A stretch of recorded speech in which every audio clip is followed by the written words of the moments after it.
Today we're diving into 6 new Isekai anime so addictive, they'll have you binge-watching until your phone overheats.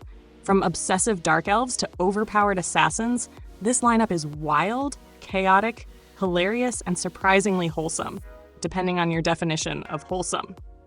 Kicking off with number 6, Yandere Dark Elf, She Chased Me All the Way from Another World.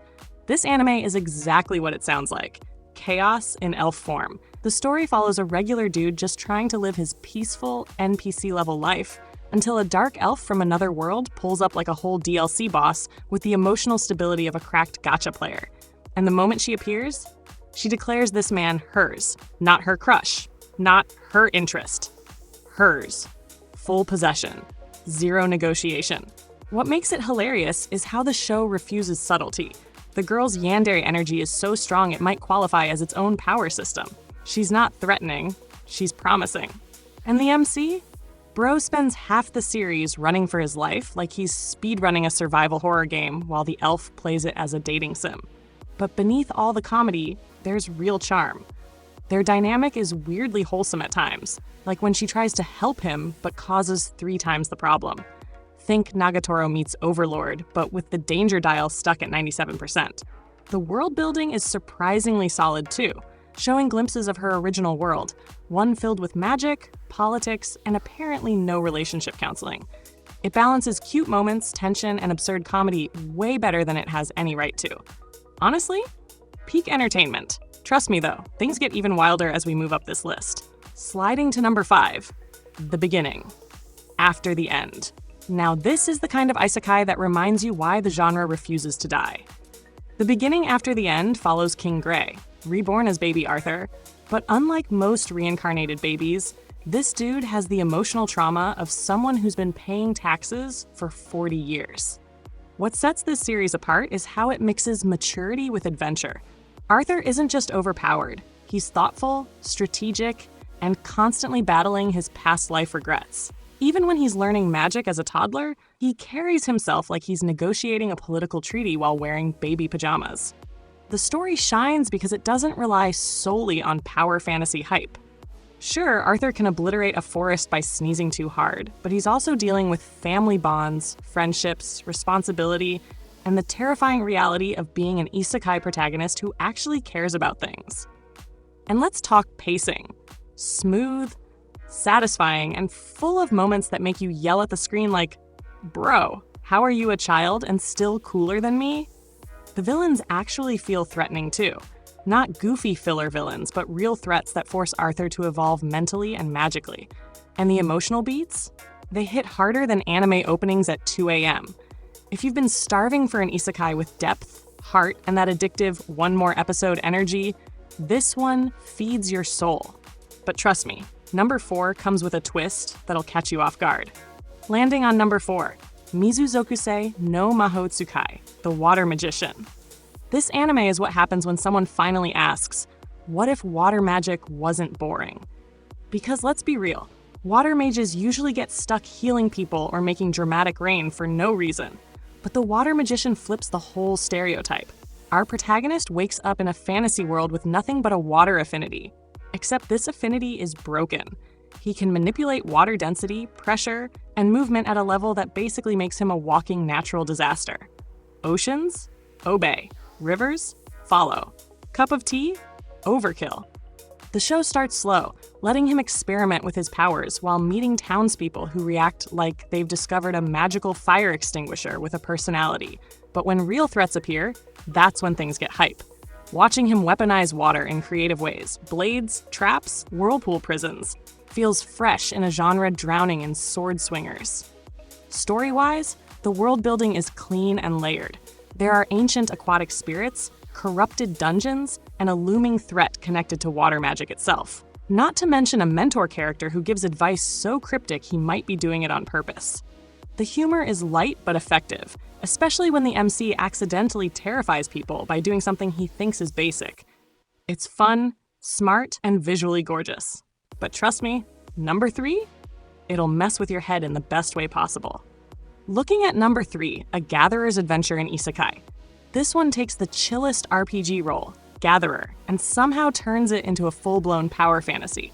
Our MC gets reincarnated not as a hero, not as a warrior, but as a gatherer. Literally the guy who picks herbs, trims mushrooms, and collects shiny rocks. Peak side character energy until the world's logic breaks in his favor. Turns out his gathering skill is secretly busted. He can harvest materials others consider impossible, and every resource has hidden properties only he can unlock. Suddenly, he's crafting items that make veteran adventurers look like confused tourists. Healing potions, stronger than divine magic. Explosives, enough to scare off dragons. Simple herbs, bro creates a whole economy by accident. The fun part is how clueless he is. He'll hand someone an overpowered item, like it's a homemade snack, and they'll stare at it like it's an artifact capable of rewriting history. The show's comedy lands hard because the MC keeps wandering into danger zones, thinking they're good gathering spots, only to defeat terrifying monsters using things he technically shouldn't even have. There's also a running gag where the kingdom's elite think he's hiding his true identity, but nope, he's genuinely just vibing his way to god-tier influence. It's cozy, chaotic, and way more addictive than a gatherer anime has any right to be. But the next one shifts gears big time, dropping into number 2, scooped up by an S-rank adventurer. If wholesome chaos is your thing, this anime delivers. The story follows a lonely orphan kid who gets rescued, well, scooped up, by an S-rank adventurer built like a JRPG final boss, but with the personality of a golden retriever. This duo becomes one of the most unexpectedly heartwarming pairs in recent isekai. The kid is soft-spoken, but sharp, while the adventurer is a walking mountain of muscles who could bench press a wyvern, but somehow struggles to hold a conversation without panicking. Watching them bond is comedy gold. Their dynamic evolves into something between found family and overprotective babysitting, especially when monsters try pulling up like it's open season. The adventurer handles enemies instantly, while giving lectures about safety like a worried parent at a playground. But don't let the wholesome vibes fool you. This series builds a legit mystery around the kid's past. Strange powers, unusual monsters, and factions trying to kidnap him make the plot way deeper than its cute art style suggests. Visuals are crisp, fights are satisfying, and the humor lands beautifully when the adventurer overreacts to tiny dangers. It's the kind of anime that keeps you smiling even when things get tense. But number 1? Yeah, it's pure overpowered madness. Finally, number 1, my status as an assassin obviously exceeds the heroes. This anime is the definition of, I didn't choose the OP life. The OP life chose me.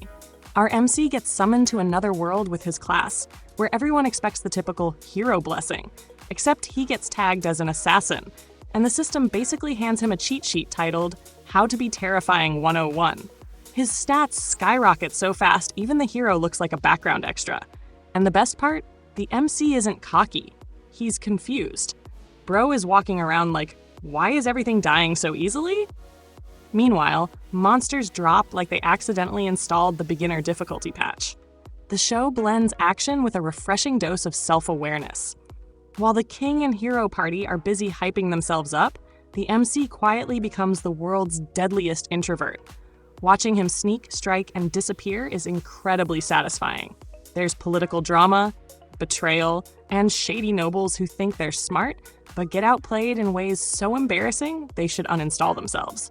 The story escalates quickly too, expanding from dungeon battles to assassination conspiracies, hidden clans, and massive world lore. The MC's calm personality makes every fight feel effortlessly cool, and the animation gives his combat style sharp, clean flair. It's overpowered, stylish, and addictive. Everything an Isekai fan wants on a late-night binge.